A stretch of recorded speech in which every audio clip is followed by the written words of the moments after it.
Salam Kalujengan.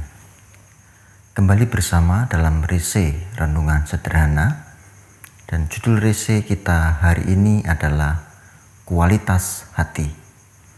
Melalui perenungan firman Tuhan berdasarkan pada kesaksian Injil Markus pasal 7, kita perhatikan ayat 14 dan 15, lalu 18 dan 19 bagian A yang demikian.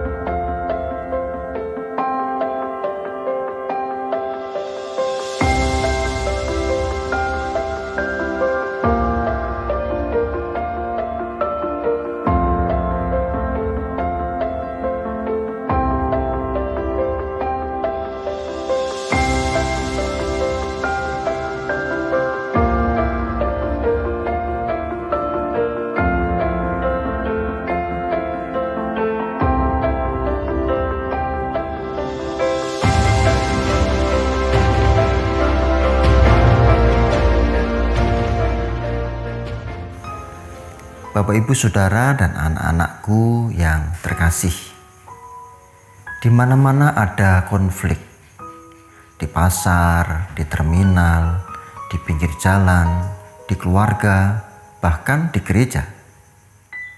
Sesungguhnya konflik itu suatu yang wajar.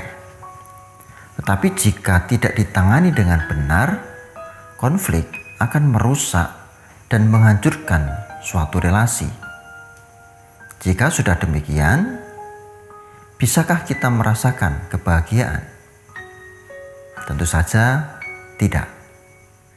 Salah satu penyebab suburnya suatu konflik adalah masalah komunikasi dan relasi yang tidak baik.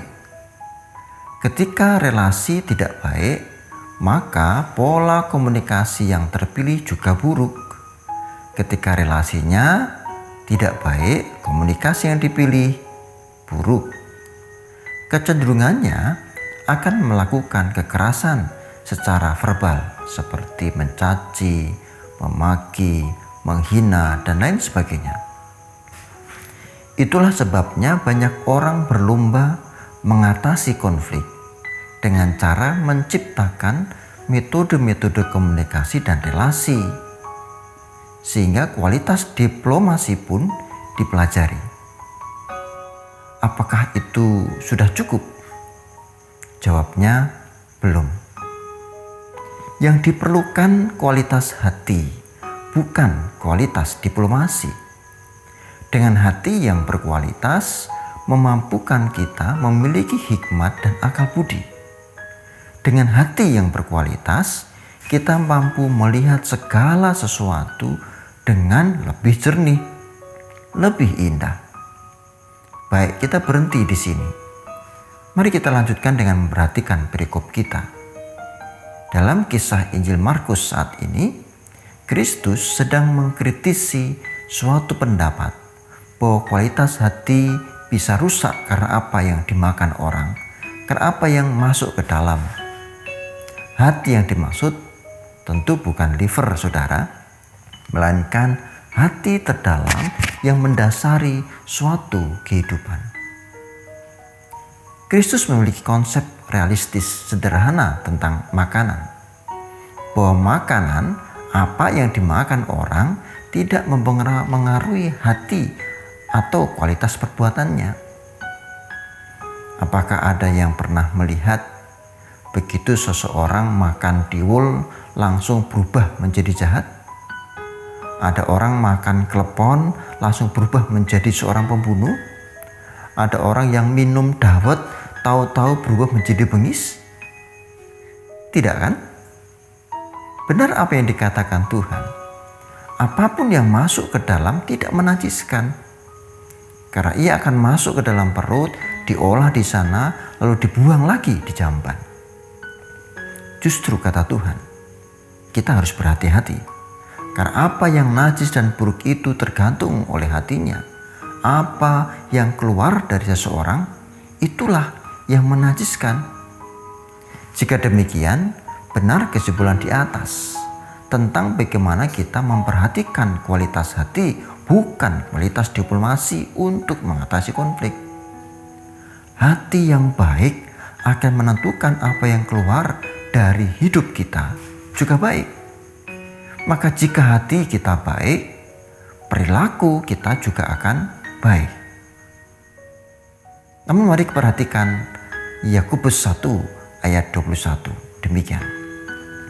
Sebab itu, buanglah segala sesuatu yang kotor dan kejahatan yang begitu banyak itu, dan terimalah dengan lemah lembut firman yang tertanam di dalam hatimu, yang berkuasa menyelamatkan jiwamu. Saudara, hati yang baik tidak bisa terbangun secara otomatis karena dosa. Hati yang baik hanya bisa dibangun melalui penerimaan firman Tuhan dengan lemah lembut yang ditanam dalam hati setiap kita. Maka pertanyaan saya, bersediakah kita menerima firman Tuhan? Firman Tuhan itu, saudara, bersifat mengajar, menghibur, tetapi juga mengingatkan. Kita harus menerima semuanya, baik yang mengajar, menghibur, ataupun yang mengingatkan kesalahan-kesalahan kita. Jangan hanya menerima yang menghibur saja, saudara. Lebih-lebih seperti yang diinginkan saja. Menerima apa yang diinginkan. Tidak. Ingat, saudara, terimalah apa yang Tuhan inginkan bagi kita. Terimalah firman-Nya, dan biarlah hati kita semakin berkualitas di dalam Tuhan. Kualitas hati adalah kuncinya. Amin. Mari bersama kita berdoa secara khusus untuk pandemi saat ini, dan juga saudara-saudara kita, bahkan kita yang dalam pergumulan-pergumulan kehidupan. Mari kita berdoa. Tuhan yang baik dan setia, kami bersyukur penyertaan-Mu ada bersama dengan kami. Meskipun pandemi masih melanda, kami yakin percaya penyertaan-Mu tetap ada. Dan kami berdoa khusus bagi kami semua saat ini di dalam pergumulan-pergumulan kami. Kami memiliki persoalan-persoalan yang tidak bisa kami sebutkan satu persatu. Namun kami tahu Tuhan, penyertaan-Mu mengubah kami. Kami yakin ya Tuhan, Roh Kudus-Mu menuntun kami, mengubah kami menjadi pribadi yang baik. Dan kami dilatih melalui masalah-masalah kami ini, mengatasinya. Dan semuanya itu karena kasih-Mu. Kami juga tahu kelemahan kemanusiaan kami ya Tuhan, maka tolonglah sertai kami, tunjukkan jalan yang terbaik. Ketika keluarga kami dalam masalah, ketika pribadi-pribadi kami memiliki persoalan, ketika kami memiliki visi ke depan dan perlu Tuhan murnikan, kami mohon Roh Kudus-Mu ada bersama dengan kami. Kami berserah, Tuhan menolong. Di dalam Kristus yang memberikan hati yang berkualitas, kami berdoa dan bersyukur. Amin. Salam Kalujengan.